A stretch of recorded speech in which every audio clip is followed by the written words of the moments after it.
Hi, my name is Josh Kelly from the Collective, and I came third at Folkestone Regional over the weekend playing the Chimera deck. Thanks to Hakuna My Data for putting me on your channel, and check out our channel, the Collective TCG. We'll do more in-depth Chimera videos, and also another one of my teammates, Karin, topped with the Azamina Sinful Spoils Snake Eye deck. So you can check out that profile. So let's get onto the cards. So first of all, my two signature cards, a token of my girlfriend, and my duelist ID card, with me every game. Anyway, onto the Chimera cards. I played 3 Cornfield, 3 Gazelle, 3 Sword Knight, and 3 Nightmare Apprentice. These are essentially your Chimera starters. Most of the time, the way you're getting to Chimera Fusion is off a normal summon Gazelle, because Mirror Sword Knight feels quite weak into Ash Blossom. But surprisingly enough, this is quite nice into Dominus Impulse, because you have to control the card for them to Dominus Impulse your Mirror Sword Knight, which you normally don't. But yeah, this is pretty straightforward. I've seen some people cutting down some of the normal summons, but you need to open one. So ideally you max out on them, and if you open more, you fuse them off. Then the one Baphomet, it's a brick. You don't want to draw it, so you play 1. And then the one Diabels, really nice card into the Spell Trap Breakers, and it's a Tempai, they can't use their Sangan Kaiman. And also this is removal, because you can set your own cards and then use it to pop when you're going second. And then a triple Chimera Fusion. Often with Gazelle, if you don't search the Chimera Fusion, you don't get it into rotation, which feels really bad. But then hard drawing it is just such a nice feeling. You dodge so much. Hard drawing this card makes me want to play 40. And then for the extra engines, I played the Edge Jump engine, which is 1 Poly, 2 Patchwork, 2 Edge Jump Chain. I would consider playing more Patchwork, because having a way to fuse lets you play through so many interactions. Like, no matter how many times your opponent hand traps you, if you can Poly into a Baphomet, you pretty much full combo and you win those games. So Edge Jump Chain feels the best to draw when you're playing, but Patchwork lets you play, which is really nice. So I would consider playing more. I don't think I'd cut them.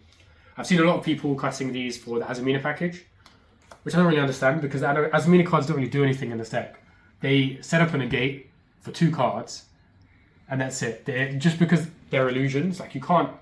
The only one you could hard fuse is the one that's removal, and Guardian Chimera is just more generic than that. Yeah, Azamina cards just don't sound great. If anyone could explain to me why everyone's playing them, I'd love to know. And then for the Fiendsmith package, 2 Engraver, a Lacrima, a Luri, and a Tract. These are great.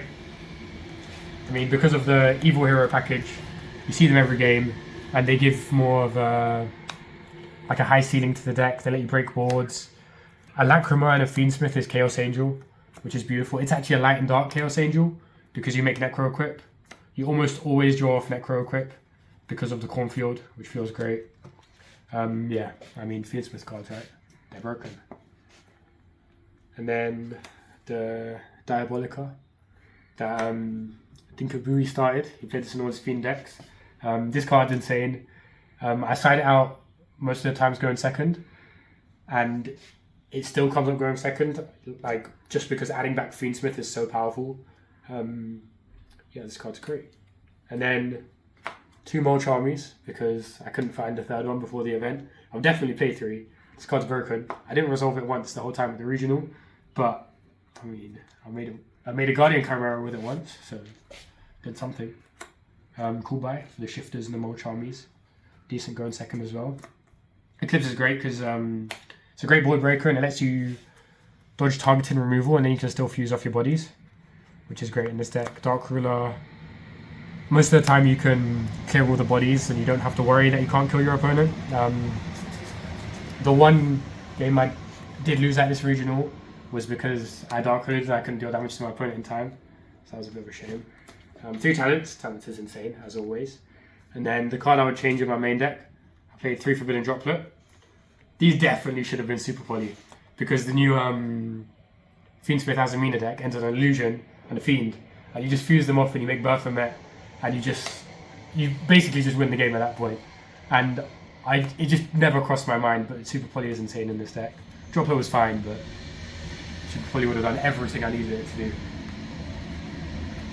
And then for the extra deck, I played the double Baphomet. Weirdly enough, you only actually need one of these, but the reason you play two is weird game states where you've either been shifted or you need to put something in your grave to summon back in your opponent's turn, or just because you need a generic guy to fuse into that uses two monsters of different types.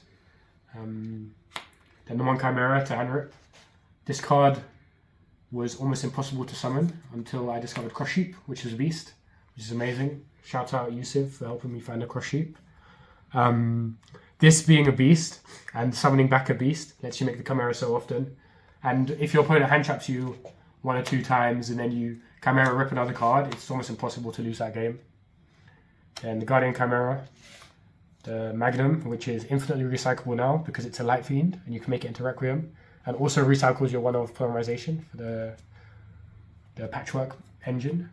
And then the Fiendsmith stuff, so Requiem, the Sequence, Necro Crypt, Aerial Eater, these are all mandatory. And then the Desiree, which isn't really mandatory, but feels a lot easier to make now because of the Lacrima, and because Tempai is likely a bit more popular with the new Mole Charmy. This is a really nice card to negate their breakers, as you don't really have anything else like that in the deck. You have the Diabels to pop cards, but often, if I'm a Tempai player and I have a quick play spell, if you set it first, your opponent may think it's a breaker and pop it. So if your Tempai opponent sets something, you kind of have to play this mind game of, did they set a useless quick play spell they can never use, or did they set their board breaker? And it feels really awkward. And Desiree just gives you that security against those. Muckracker is used in loads of combos, and you just bring back the Baphomet and search Chimera Fusion for your opponent's turn, so you can use both Chimera Fusions in your turn. SP Little Knight is just insane, of course. Play this in every deck. The DDD as a way to beat Nib, and then the Chaos Angel, which is great removal for this deck. And also you can often make it with Light and Dark. So in game states where it's really awkward and you can't beat your opponent, you can summon a Light and Dark Chaos Angel, and most decks just can't out it. You survive until the next turn, and then you'll just always beat them in the grind game. Way easier to make with Cross Sheep. And then in the side, triple Perulia.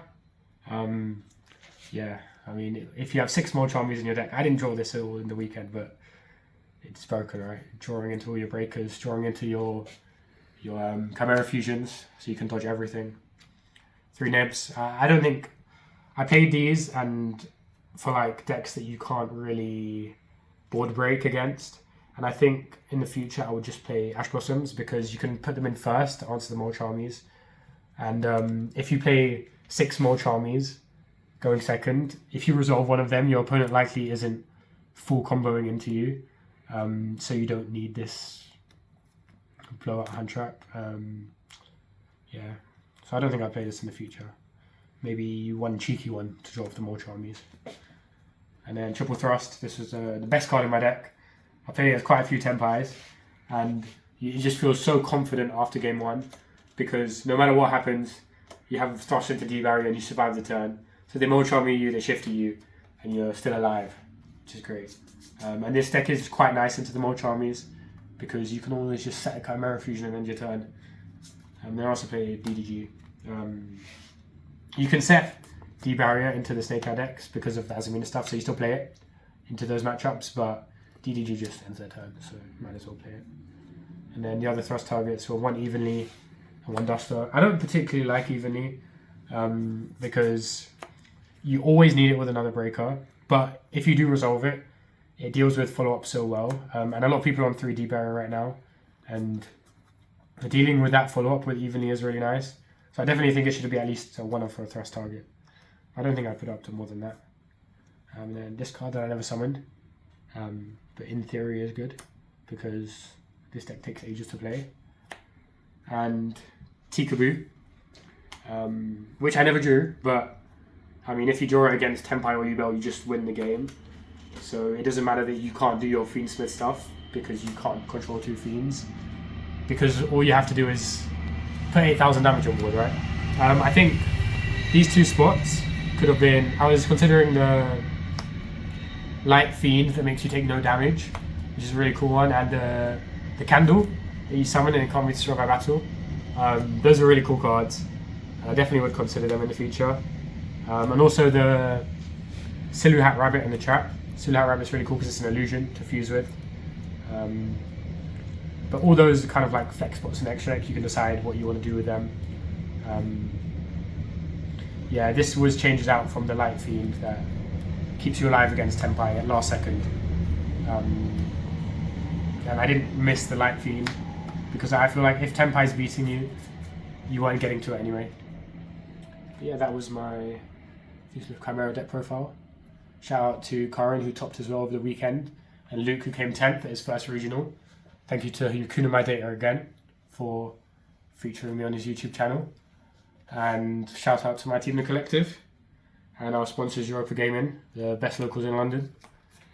And thanks for having me on your channel. Make sure to check out our channel for more Chimera content coming soon.